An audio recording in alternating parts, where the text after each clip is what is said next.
First of all, I mean, ask a pretty simple question, get a pretty clear answer from marketers. 94% say yes.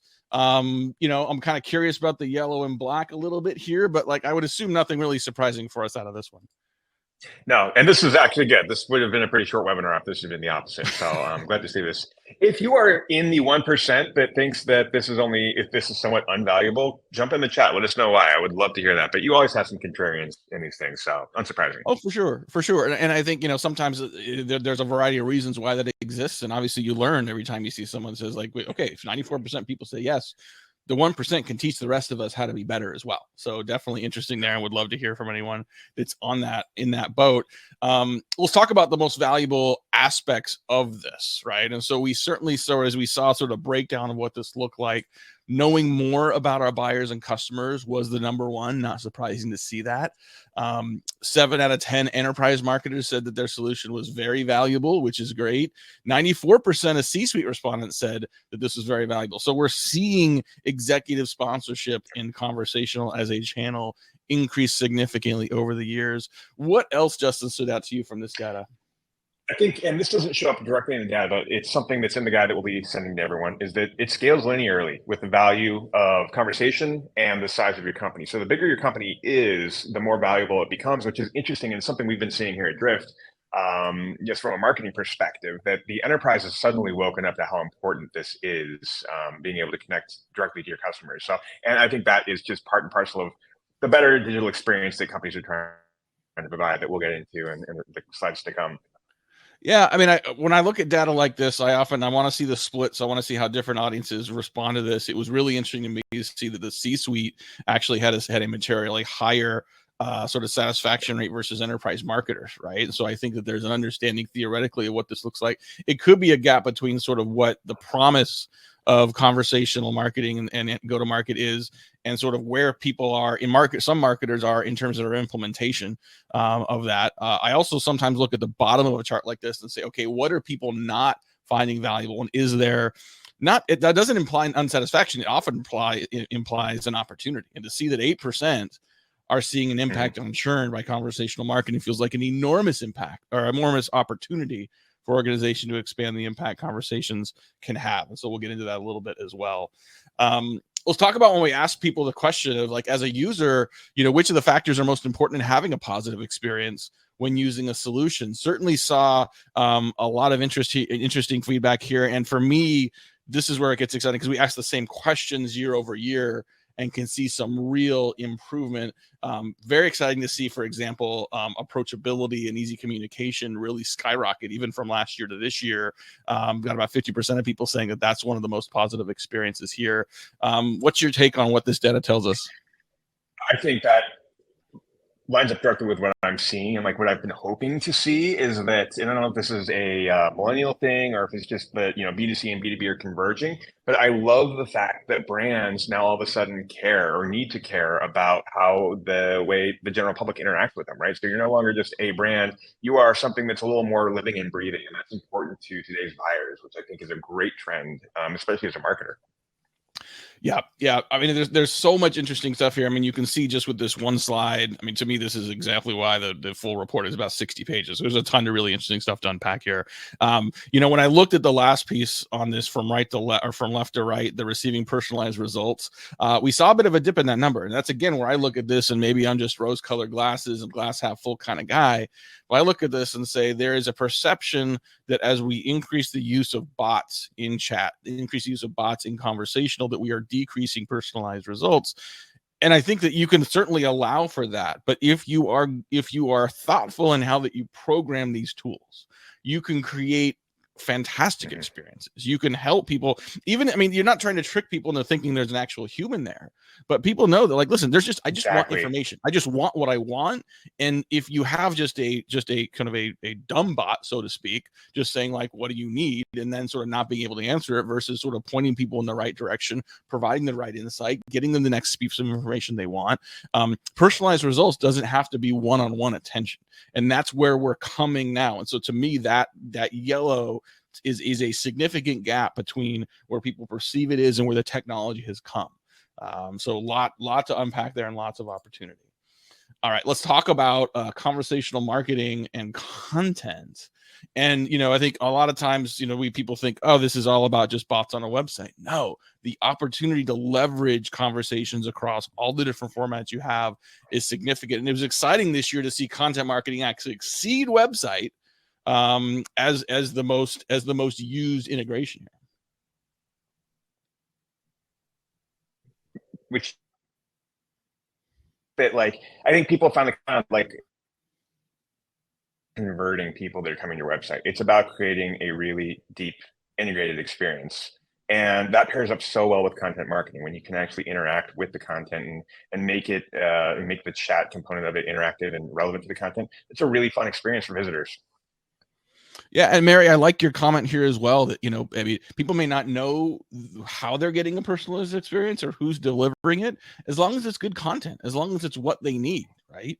And there's a lot of different ways to deliver this, but I think it's important to make sure that, look, if you've got someone that comes to your website and to be able to guide them to the information they want, to answer the questions they have, to keep them engaged, to get them wanting to come back, having a good experience, a good brand experience, whether you're doing transactional marketing and trying to get someone to convert on site, or whether you're sort of just facilitating velocity in a long-term sales process, that experience, that personalized experience becomes really, really important.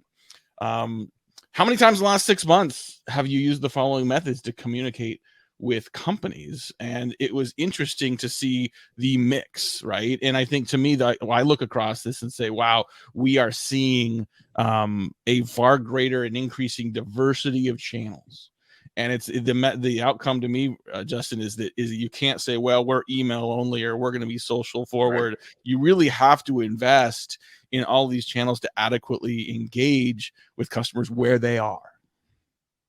Exactly. And I think that's why, chat may not be something that is used as frequently as email, but I'd say is one of the most critical pieces when someone is ready to have that conversation when they want. And we'll get into some of this speed to response data. When someone wants to interact, chat is the most powerful thing. So you need to be ready with something like that at the moment of the highest interest from a visitor. Well, and this isn't, we're not just judging these based on sort of where the yellow is, right? I mean, it was the chatbot and live chat are still the most used channels. I mean, the blue indicates 3 to 5 times. 5 times still a lot, right? What was interesting to me is, again, you go to the right, how often the text is used. Did that surprise you at all to see just, I mean, again, in terms of volume, it was sort of towards the bottom of the list, but the number of 23% saying 10 or more times using text. Maybe I'm just an old guy and I think text is one of those like, oh, you got to be a little careful, but clearly it's being used significantly. I think it's contextual. I think if you're in the middle of a buying cycle, depending on the relationship, that can be appropriate. And it's, maybe a good way of accelerating a sales cycle. If I have not talked to you before and you kind of cold text me, it's a great way to make sure you're not earning my business ever. That's a completely different experience. And it's weird because they're so similar to chat, right? But there's some delineation between my personal life, my work life that chat and text kind of mirrors. So it's context of the conversation, but also context of the relationship. Right. Yeah. And so stage of the relationship and how comfortable you are with each other, how much they're engaging with you. Interesting to sort of break this down further from like, okay, brand new prospects, familiar prospects in the pipeline, and then sort of various stages of customer engagement where this nets out as well, and the level of intimacy of some of those channels and how that works. And then finally, I think we're definitely seeing conversational marketing becoming the norm. I mean, this is where I think we had dumb bots years ago. We finally started to get some smart bots and sort of more intelligent conversations. This is not just a bright, shiny object anymore. This is becoming very quickly, if it hasn't already, table stakes for marketers as part of their mix. Yeah. That graph on the right tells me everything. This is one of my favorite pieces of data from this whole report, is that in the span of 1 year, the people that are ready to fill out a form dropped down to 5%. People which I think is probably generous. I think people are over forms. They get the mousetrap that's triggered when you fill out that form and you have to wait to hear from a salesperson.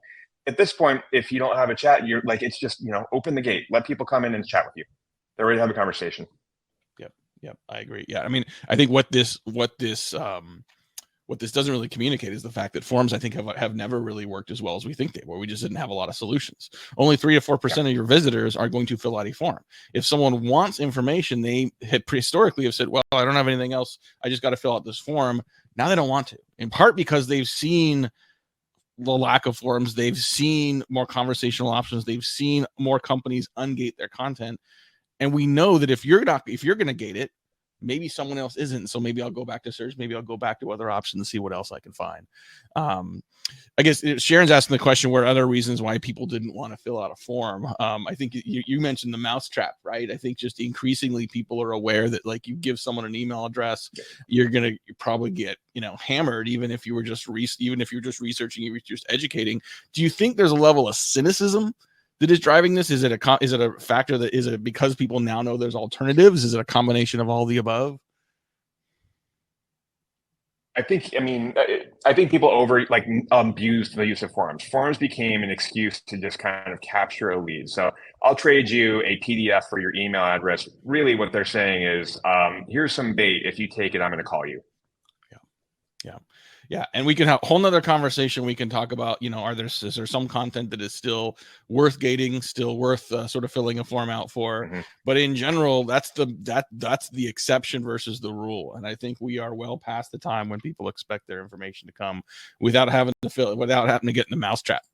All right, we're moving really quickly here, guys, and I really realized that and know that we wanted to get as much information packed into a little less than an hour as possible. And again, you'll all have access to this recording as well as this deck. But let's talk about sort of these people first outcomes and some of the top outcomes that conversational marketing drives. Really interesting to see how much of this information, the top four are really within a couple percentage points of each other. Sort of what's your take on sort of this hierarchy of outcomes? I think it's confluence of a lot of things, but ultimately buyers want to, be met on their terms. They want to interact how they want. And I think that the power shifted fully into the buyer's hands.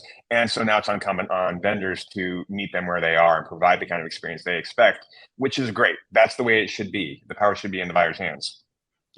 Yeah. And again, down to the bottom, like, where's the opportunity? A more seamless customer journey.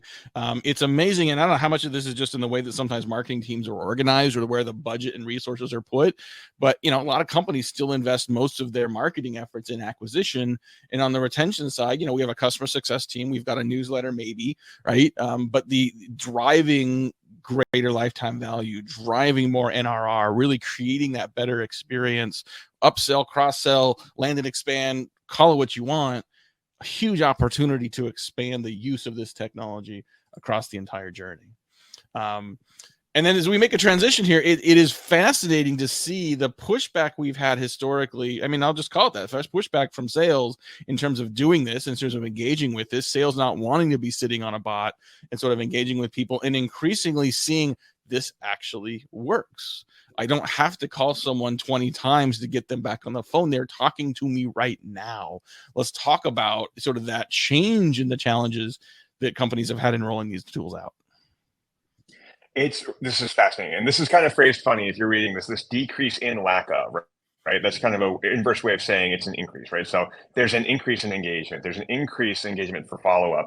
So it's one of those things where I think it clicked with sales, and we'll get into this when I get into the sales section, but all of a sudden the pendulum swung, and now sales is kind of the biggest fans of this interaction. And I think it's because exactly what you said, Matt, like, they're ready to chat. Why would I want to put up a gate between myself and a customer who wants to learn more about my product or wants to engage with me when it's so hard these days? But this buy-in from sales, this engagement from sales is really, really important. And Corey says, BDRs, SDRs loved using chat. Sales doesn't like any marketing tech. Old school. Is that a function maybe of the fact that your BDR, SDRs tend to often be younger, more open to new technology, or that just this is not a new technology to them? This is table stakes. They recognize this for what it is. Thankfully, many of those BDRs, SDRs are your future AEs. Right? And so this technology is coming across all of your efforts here.